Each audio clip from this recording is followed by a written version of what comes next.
রত্নেশ্বর হাজরার লেখা আয় ভাই। ওই ছেলেটা যেরম দিয়ে আঁকে তুই তো ঠিক সেরম দিয়েই আঁকিস। যেমন করে মায়ের কাছে ঘুমায় তুই তো ঠিক তেমনি শুয়ে থাকিস।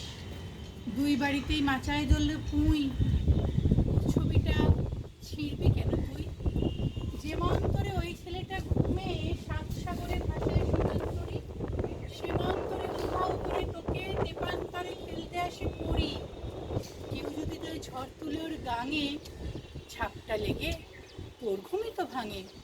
ওদের বাড়ি পাতায় ছাওয়া কুড়ে, তোদের চলো শুকনো ঘরে ছাওয়া। দুই উঠোনের মধ্যেখানে ঘোরে আগুন হাতে অমঙ্গলের হাওয়া।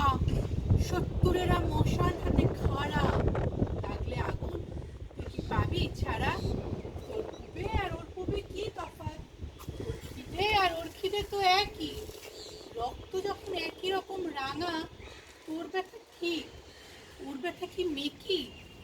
দুঃখ পেয়ে কাঁদছে যন্ত্রণায়, হাত বাড়িয়ে বল ওকে, ভাই আয়, ভাই আয়।